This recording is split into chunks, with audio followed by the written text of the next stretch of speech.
So I kind of learned in between filming that silent voice chapters are really, really short, and I can sum them up in a few sentences.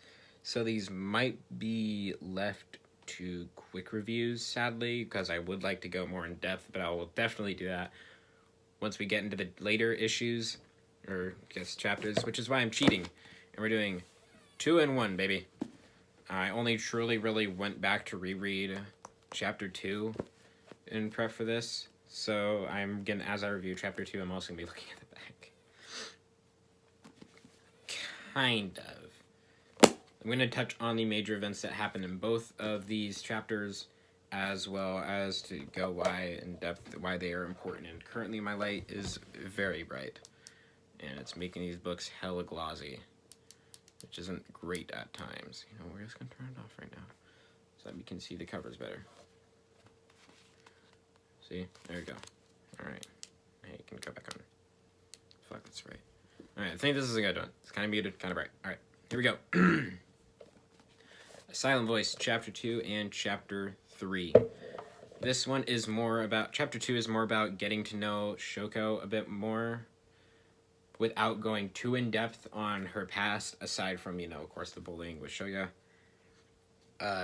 Going more into her personal life, how her mom still holds a grudge against Shoya.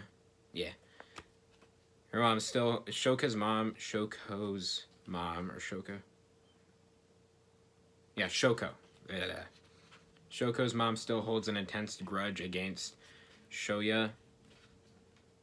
Yeah, I keep mixing up the names, to the point where when Shoya and Shoko meet up at the bridge so Shoya can return the notebook that he stole, the communications notebook, this one, to return that to Shoko, that the mom grabs the notebook out of Shoko's hand, and chucks it into the canal. Then both Shoko and Shoya dive into the canal to retrieve the notebook. Yeah.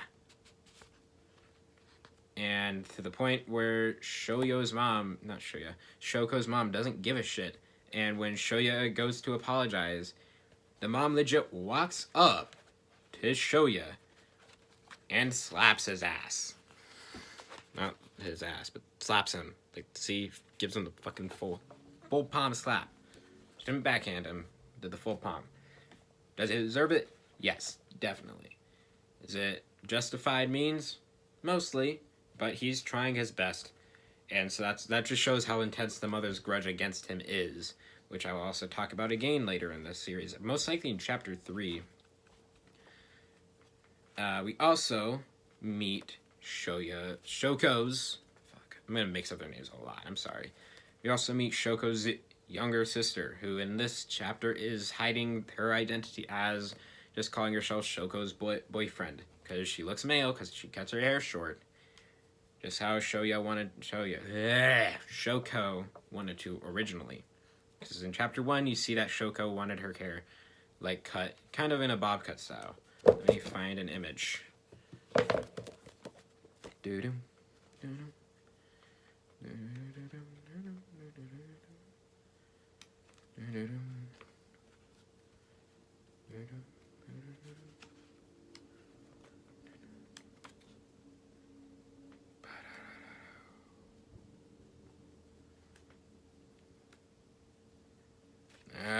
Shouldn't take too long finding this image. Why?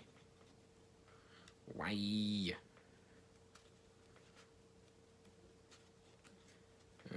I should have prepared. I'm stupid.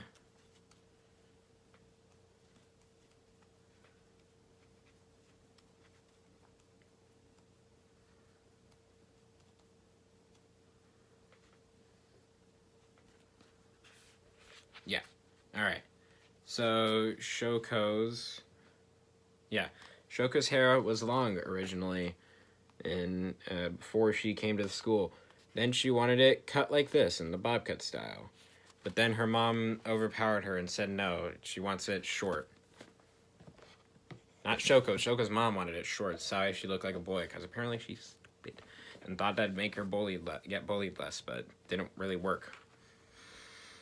And legit, after this first school day, Shoko's mom, I think she just cut it on her own. I could probably go back and check, but I don't want to because I'm lazy as shit. Probably should. Fucking hell.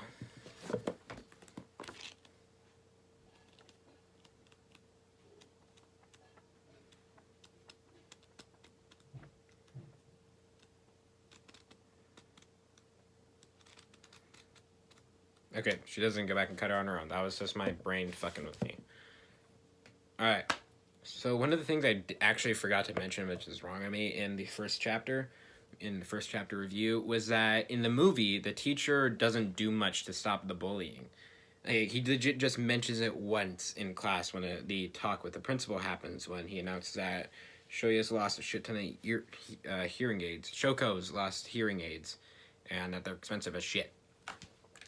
And the teacher basically just says it was Shoya, and then Shoya says it was all these other people with him, but everyone else denies it. And since Shoya's a known bully and mistreater, I guess, even though it's more horseplay with his friends than anything too bad, aside from getting caught bullying a few times, it's literally just kept that he's the only one in public trouble, even, and that's kind of all what was done in the movie by the teacher, which people were really annoyed at.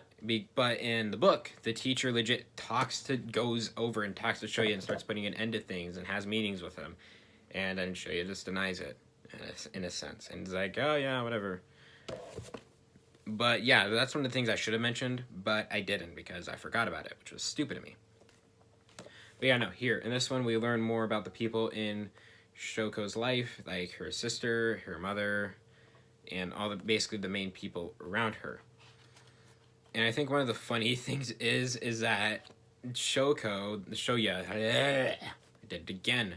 Shoya, the male lead, mentions that Shoya's sister. Oh my god, I'm doing this again. Fuck.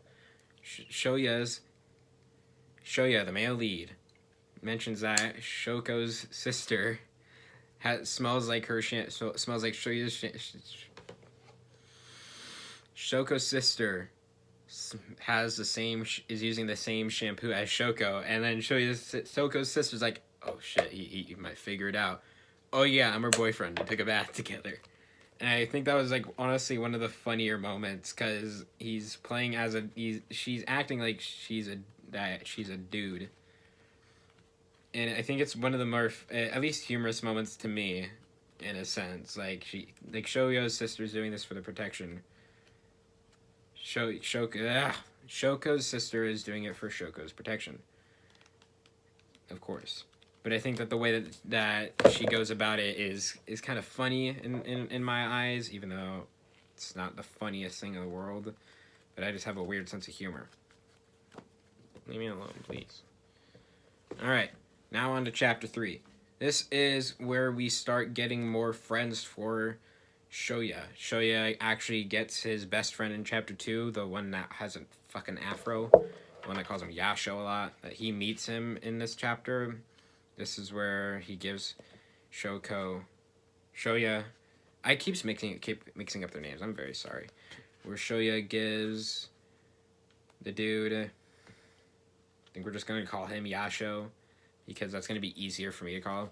Shoya gives Yasho's bully his bike, and then Yasho finds Shoya after the address is written on the bike, finds the bike in a rice field, and gives it to Shoya at the end of the day.